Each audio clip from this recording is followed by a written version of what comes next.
Captain Ethan Hale had seen many strange things in his years serving with the United Earth Fleet.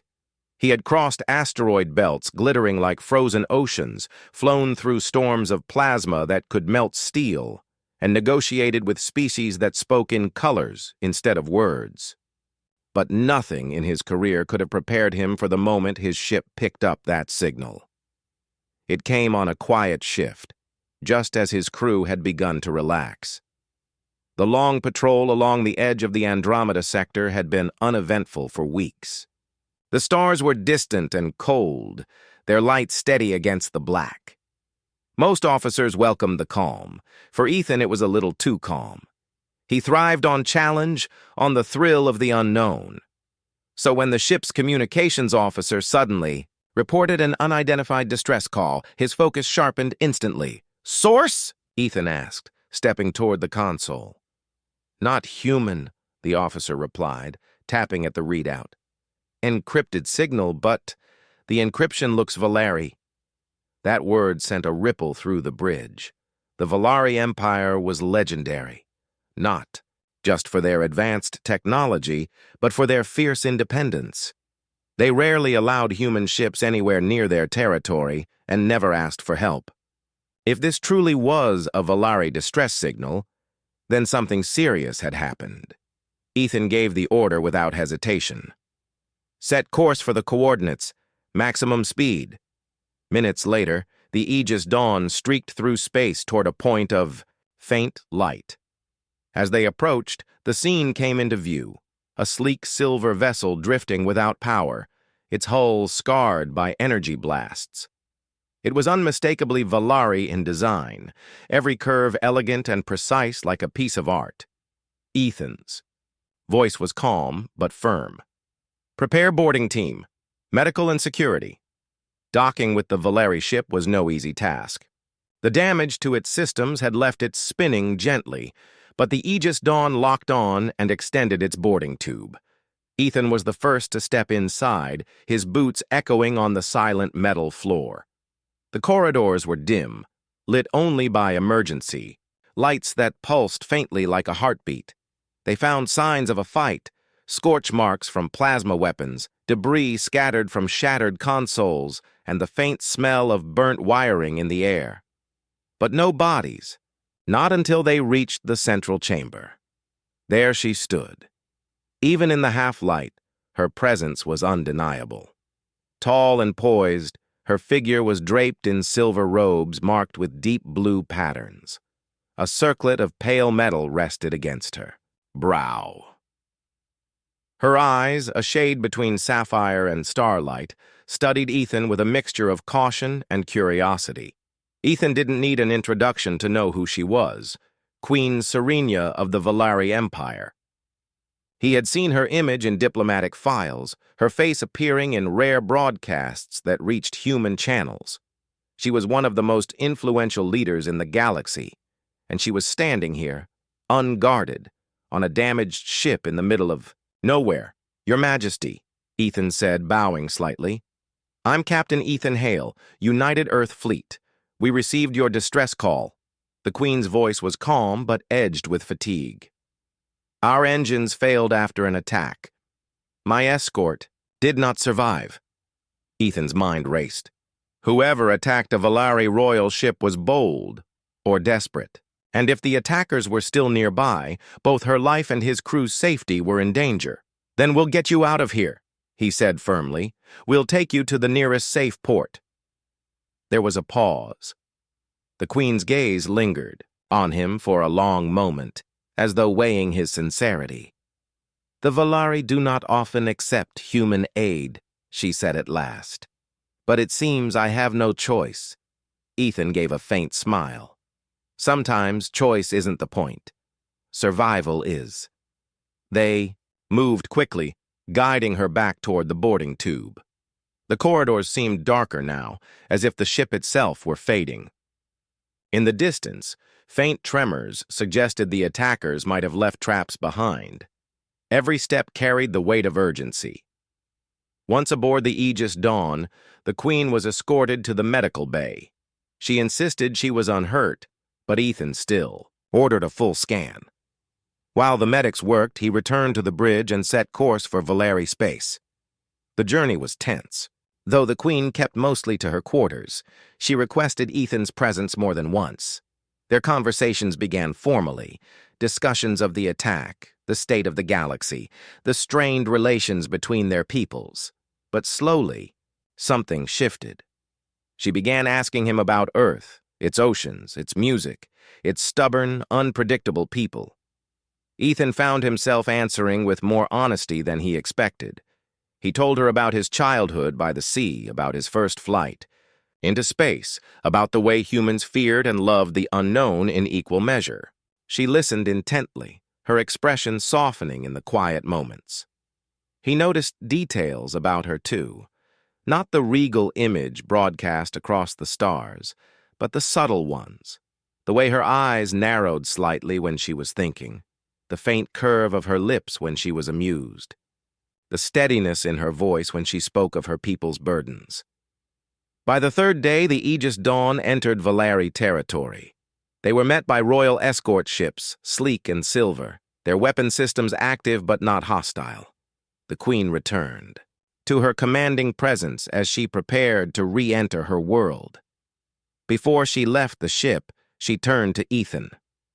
"Your actions will not be forgotten, Captain. Few humans have walked these halls. Fewer still have earned my gratitude." Ethan bowed his head.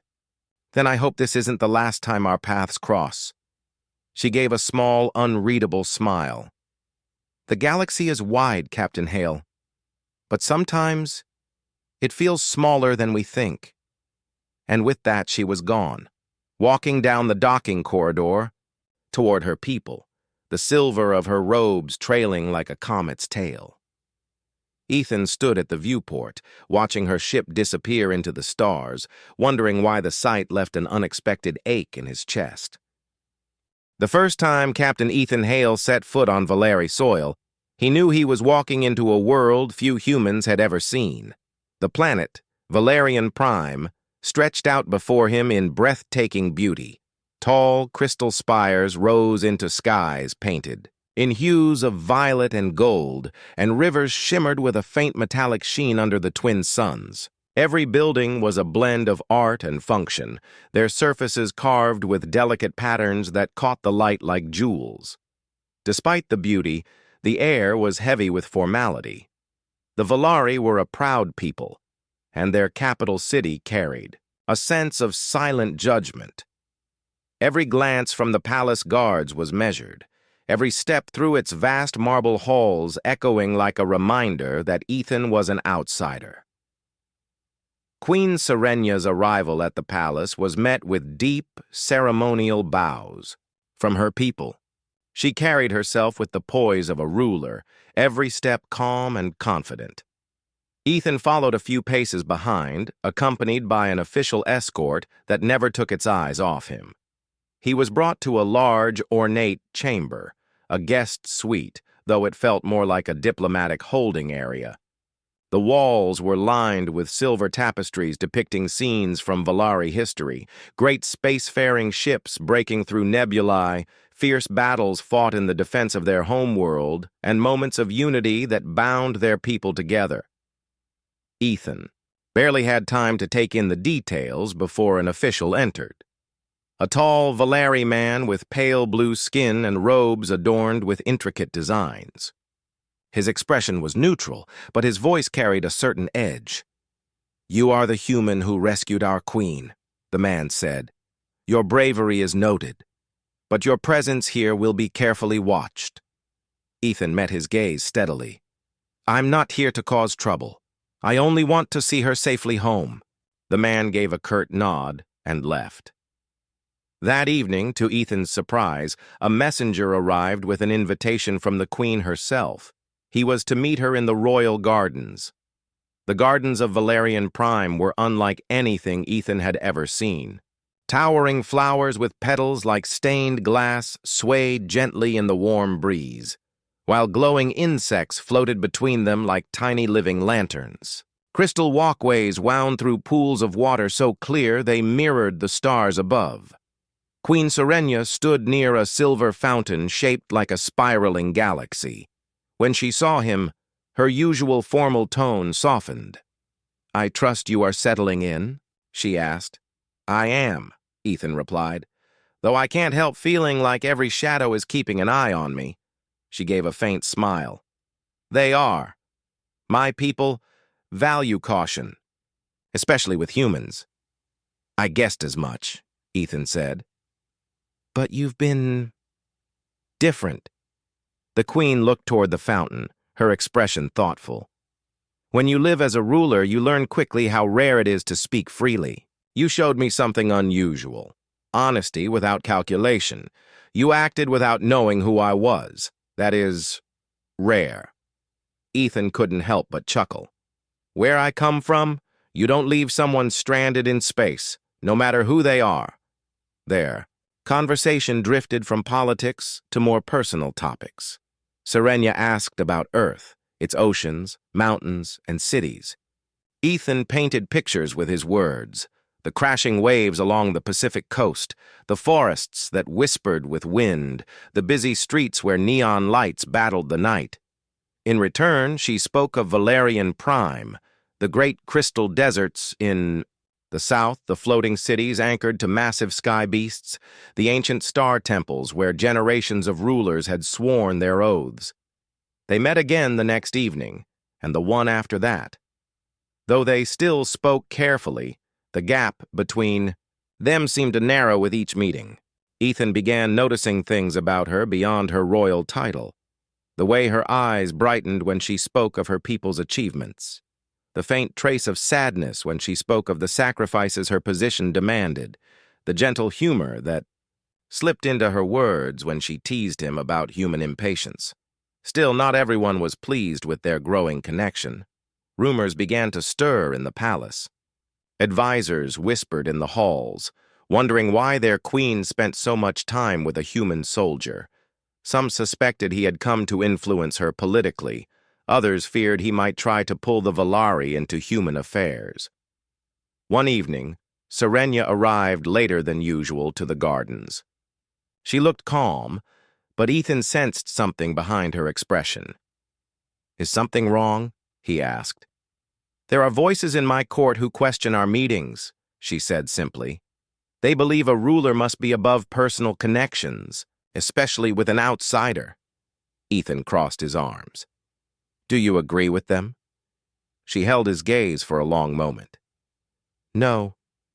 But in my position, even what I believe can be dangerous." Silence stretched between them. Then Ethan spoke, his voice steady. "I didn't come here to cause you problems. If you want me gone, just say so." For the first time since he met her, the Queen's composure faltered.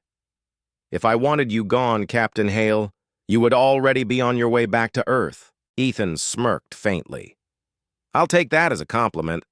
They shared a quiet laugh, and the tension eased. But in that moment, Ethan understood something important. Her life was a constant balancing act between personal choice and political necessity. If he wanted to stay in her world, he would have to prove himself not just to her, but to her entire people. And unknown to him, that opportunity was about to come sooner than either of them expected. The morning began with a knock on Ethan's door. It wasn't the polite knock of a messenger. It was the sharp, commanding sound of someone on official business. When he opened it, 2 Valeri guards stood waiting, their armor gleaming in the pale blue light of the palace corridor. "Captain Hale," one of them said in a firm tone. "The High Council has summoned you." Ethan didn't bother asking why. He had felt the tension in the palace growing over the past few days.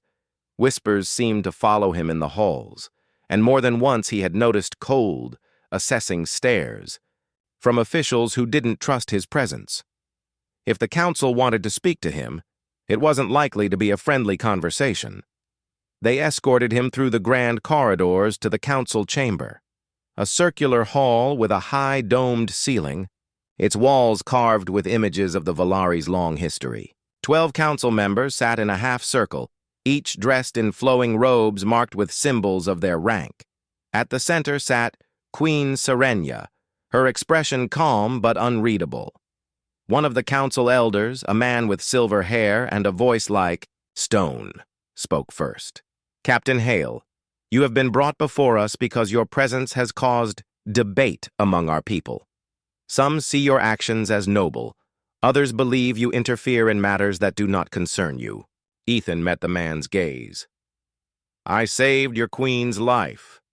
If that's interference, I'll take the blame." A murmur went through the chamber. The elder's expression didn't change. "Bravery is commendable, but loyalty is proven through more than a single act. Our laws state that any outsider who wishes to remain in our territory must pass the trial of integrity." Ethan glanced at Serenia. She gave the slightest nod, as if to say she had expected this. The elder continued. "The trial is a test of mind, body, and spirit. Fail, and you will be sent back to your own people immediately. Succeed, and you may earn the right to stay." Ethan didn't hesitate. "Then I'll take your trial." The first stage began the next morning in the Hall of Winds. It was a massive open chamber high in the palace towers where powerful gusts swept in through wide archways. In the center stood a narrow bridge of glass-like material, stretching over a deep drop into swirling air currents. At the far end rested a glowing orb. The challenge was simple in words. Cross the bridge and retrieve the orb without letting the wind throw you off. But as soon as Ethan stepped onto it, the wind hit him like a living wall. Each step forward was a fight against invisible hands trying to push him into the void. He remembered his early flight training on Earth, how to adjust balance in turbulence, how to shift his weight to counter sudden gusts. He moved slowly, step by step, ignoring the roar in his ears. When he reached the orb, he grabbed it tightly and returned the same way, his jaw set against the wind's force. When he placed the orb at the elder's feet, the man gave a curt nod. Stage 1, complete. The second stage took place in the Chamber of Reflections. Here, the test was not of strength, but of mind.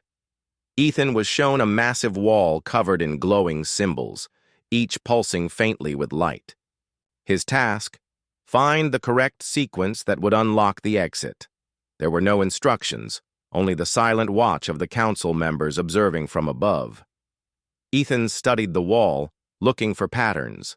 The symbols reminded him of star maps, some shapes repeating like constellations. Slowly, he began pressing them in what he thought might be the right order. More than once, the wall reset, forcing him to start over. Hours passed. His legs ached from standing, and his eyes felt heavy from the constant glow. But he kept going, reminding himself of something his flight instructor once told him. The solution is always there. You just need to think long enough to see it. Finally, he pressed a sequence that triggered a deep hum. The wall split apart, revealing the path forward. A few council members exchanged glances, impressed despite themselves. The third and final stage was the most dangerous. It was called the Circle of Resolve. Ethan was led to an open arena outside the palace, surrounded by tall spires. The floor was made of polished stone, and across from him stood a Valari warrior, taller, stronger, and clearly trained for combat. "The final test," the elder announced, "is not to defeat your opponent, but to endure without surrender. Show us your resolve." When the fight began, the warrior moved with precision, his strikes controlled but powerful. Ethan's military training kicked in, but he knew he couldn't match the Valari's strength. Instead, he relied on speed, dodging when he could, deflecting blows when he couldn't. Every impact sent shocks through his arms, but he kept his footing.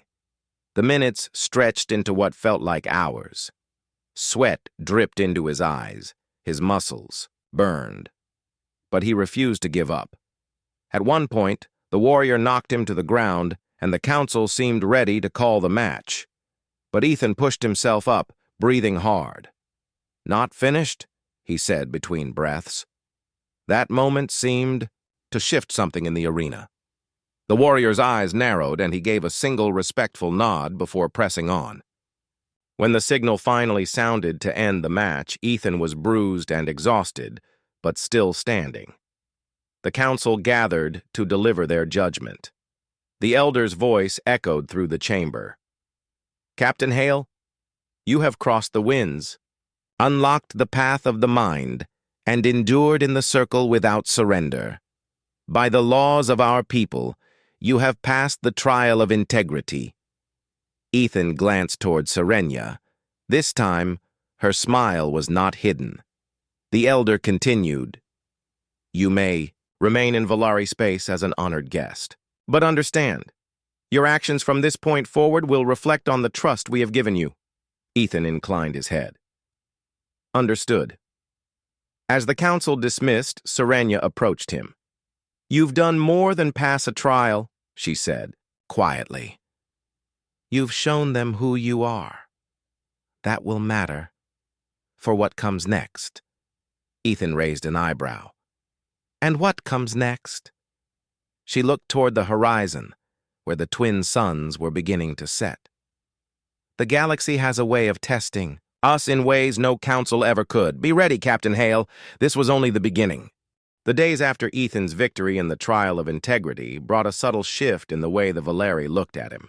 The cold stares in the palace halls softened, just slightly.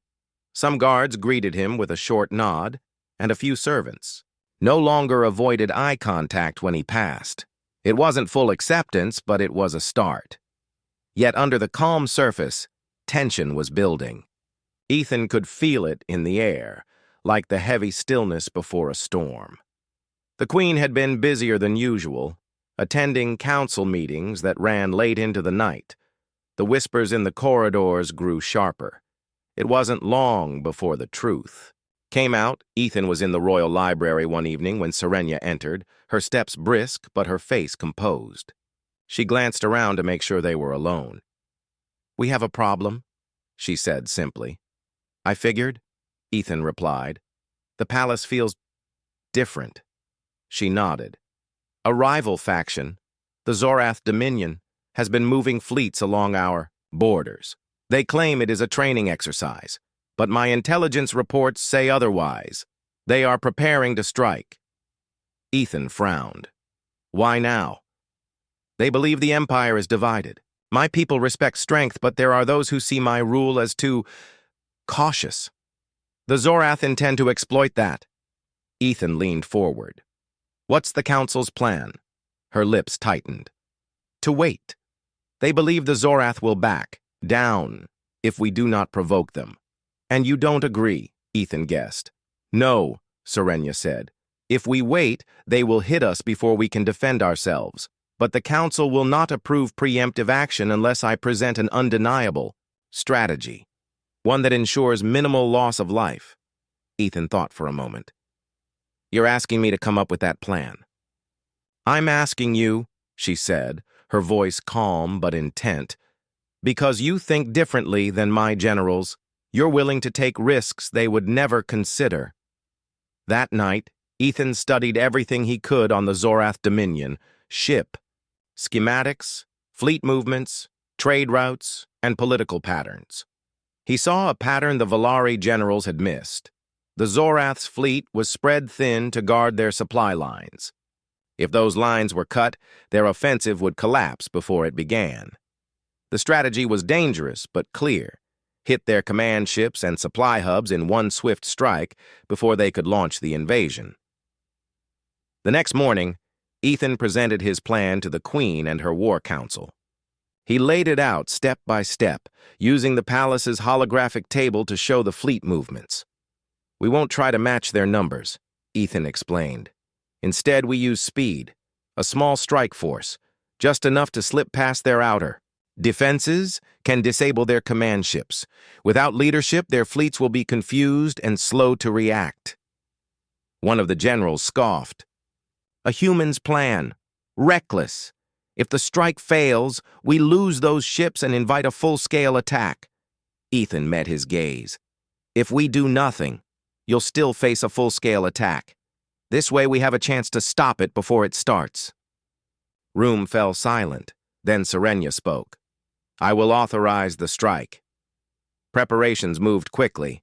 The Queen herself would oversee the mission from the palace, coordinating communications, while Ethan was placed aboard the Vashara, a Valari stealth frigate.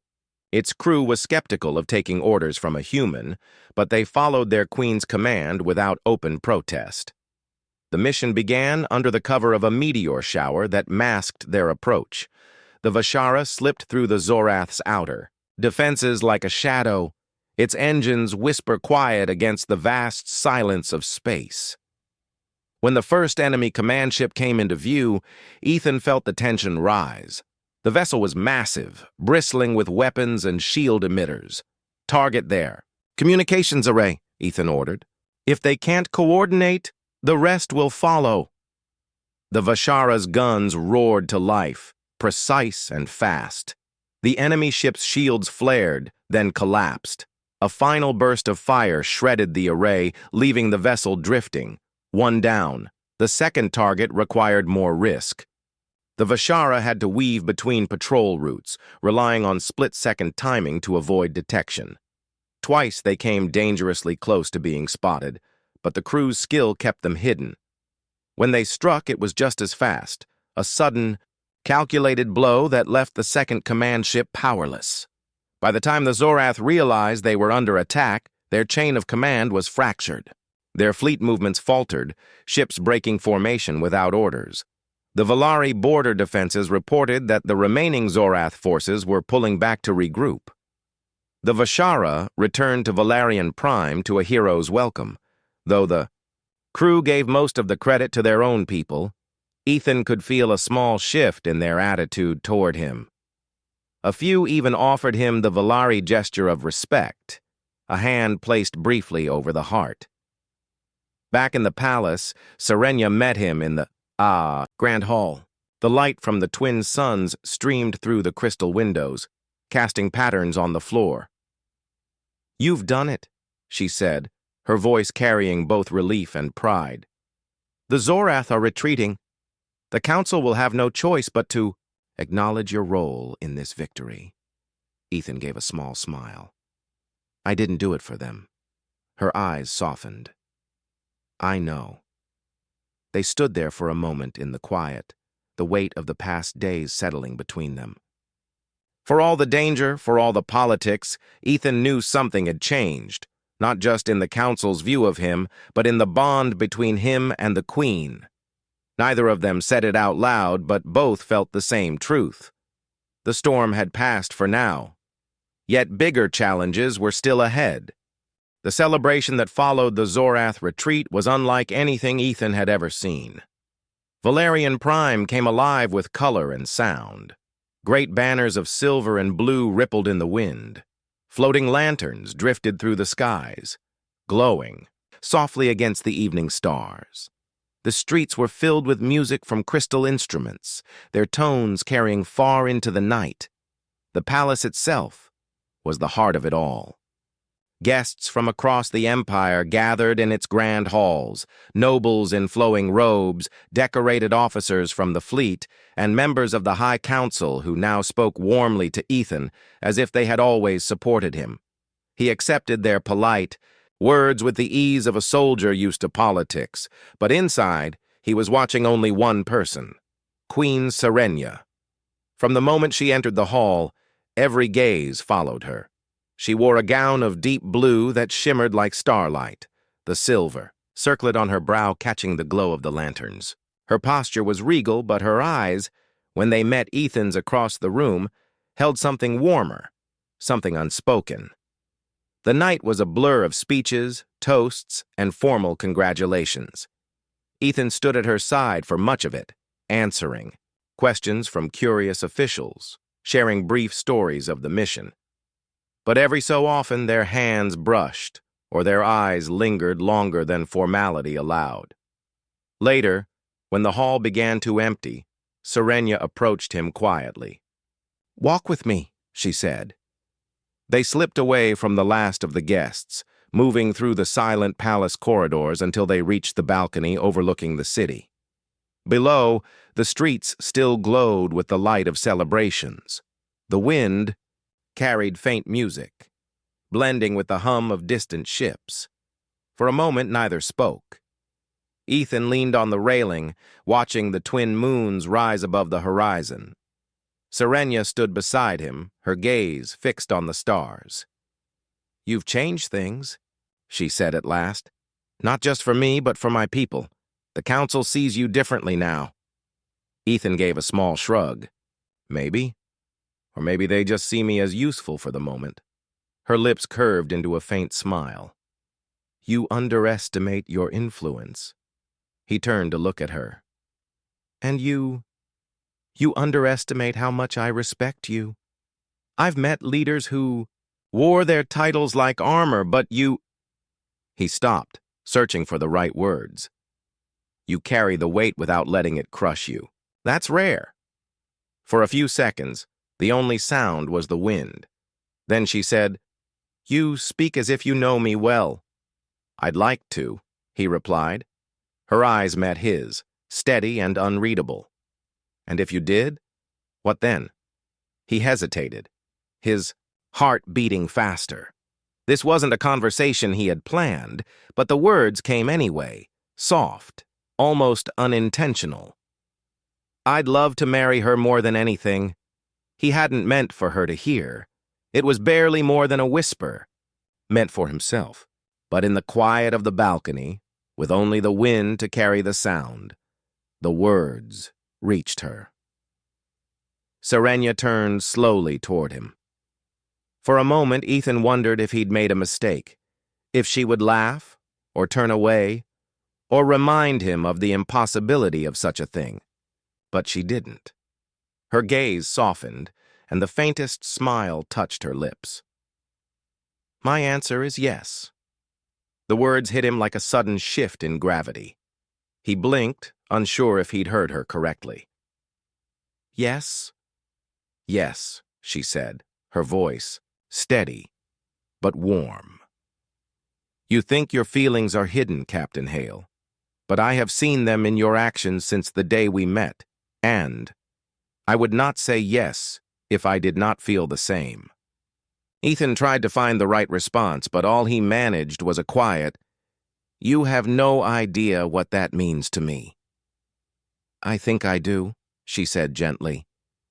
"But this will not be easy. The council will resist. Some of my people will resist. And yet, I believe it is worth it." They stood together on the balcony for a long time, the city's lights spread out below them, the stars above bearing silent witness. The Queen of the Volari and the human who had crossed her path by chance. Two lives now intertwined by choice. When they finally returned to the hall, the celebrations were still going on. But between them, a decision had been made, one that would change not just their futures but the history of two civilizations. The days that followed were a whirlwind of preparation and political storms. News of Queen Serenia's decision spread quickly, carried by whispers in palace corridors and messages across the Volari communication networks. The idea that their queen would marry a human was unprecedented. Some called it historic, others called it a mistake. The High Council was divided. Several members openly questioned her choice, warning that it could weaken the Volari's political standing among neighboring empires. But Serenia met every objection with calm determination. "My decision is not about politics," she told them during a tense council meeting. "It is about the future we wish to build.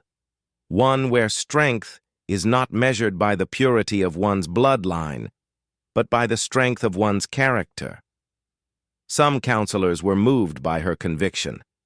Others remained silent, unwilling to challenge her directly, but still clearly unhappy. Ethan stayed out of the debates as much as possible, knowing that his presence already stirred enough tension. But privately, Serenia assured him, "I have faced greater storms than this. They will not change my mind." The wedding was planned with the precision of a state event and the heart of a personal vow.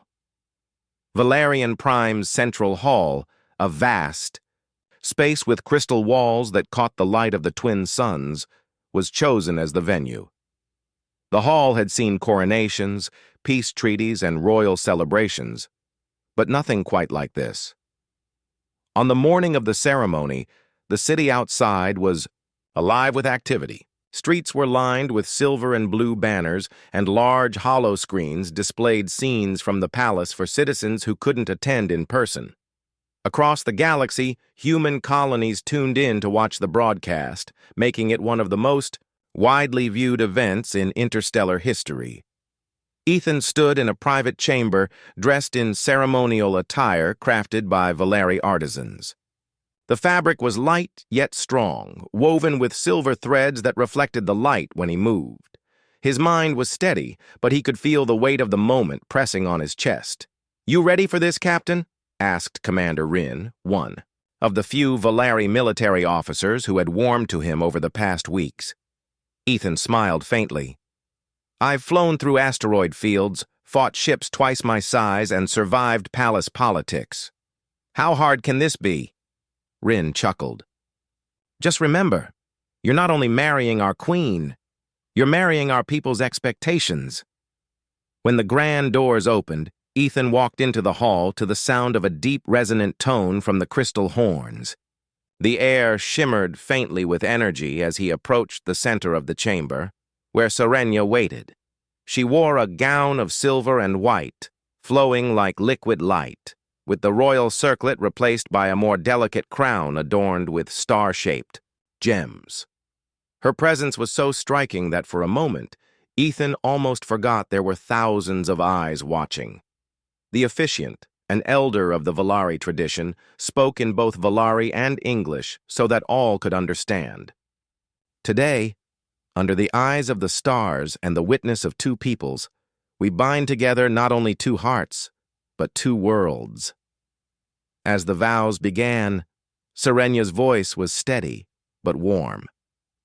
"Ethan Hale, you came to me not as a diplomat, nor as a warrior seeking glory, but as a man willing to risk his life for another.